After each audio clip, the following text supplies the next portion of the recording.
Friends piston அழுத்துற compress ஏர் வந்து பார்த்தீங்கன்னா gasket வழியாக லீக்குனால கூலண்ட்டில் வந்து பார்த்தீங்கன்னா மிஸ் ஆகும். அப்போ அந்த பிஸ்டனோட கம்ப்ரஸிங் தான் வந்து பார்த்தீங்கன்னா இந்த மாதிரி வரும். ஃப்ரெண்ட்ஸ் இந்த ப்ராப்ளம் வந்து பார்த்தீங்கன்னா 2 சிலிண்டருக்கு நடுவில் கேஸ்கெட்டு கட் ஆகிடும். கேஸ்கெட்டு கட் ஆகிடுச்சுன்னா வந்து பார்த்தீங்கன்னா உங்களுக்கு இந்த மாதிரி கம்ப்ளைண்ட் வரும்.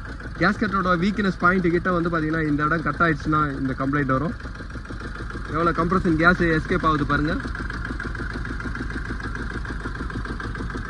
இதுதான் இந்த வண்டியோட ப்ராப்ளம்.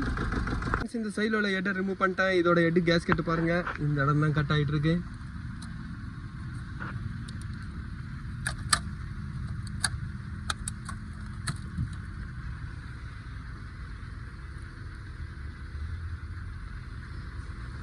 ஃப்ரெண்ட்ஸ் இந்த இடம் கட் ஆகும்போது வந்து பார்த்தீங்கன்னா உள்ளே இருக்கிற வாட்டர் பேசேஜில் உள்ள கம்ப்ரஷன் மிஸ் ஆகும். அதனால தான் வந்து பார்த்தீங்கன்னா 2 சிலிண்டரில் கம்ப்ரஷனும் நிற்கலை. அதே மாதிரி வந்து பார்த்தீங்கன்னா ஹெட் கேஸ்கெட்டும் பாயில் ஆயிருந்தது. ஃப்ரெண்ட்ஸ் இந்த இடம்லாம் வந்து பார்த்தீங்கன்னா எதுவும் கம்ப்ளைண்ட் இல்லை. இப்போ நான் இதில் கேஸ்கெட்டு தான் நான் சேஞ்ச் பண்ண போகிறேன். ஹெட்டை சைடு காட்டுறேன். சென்டராக வந்து பார்த்தீங்கன்னா கேஸ்கெட்டு கட் ஆனதுனால 2 சிலிண்டரையும் கம்ப்ரஷன் நிற்கலை. அதனால் 2 சிலிண்டரும் வந்து பார்த்தீங்கன்னா ஒரு ஃபயர் ஆகலை. இந்த 2 சிலிண்டரும் வந்து பார்த்தீங்கன்னா செப்பரேட்டாக இருக்கிறதுனால ஃபயர் ஆகிருக்கு. ஆனால் இது ஃபயர் ஆகலை. அதே மாதிரி இந்த இடத்துல வந்து பார்த்தீங்கன்னா ஒரு வாட்டரோட ஹோல்ஸ் இருக்குது. இந்த கூலண்ட்டோட பேசேஜில் வந்து பார்த்தீங்கன்னா கம்ப்ரஷன் உங்களுக்கு மிஸ் ஆனதுனால தான் வண்டி பாயில் இருந்தது. இது வந்து பார்த்தீங்கன்னா ஒரு கேஸ்கெட்டோட கம்ப்ளைண்ட் தான்.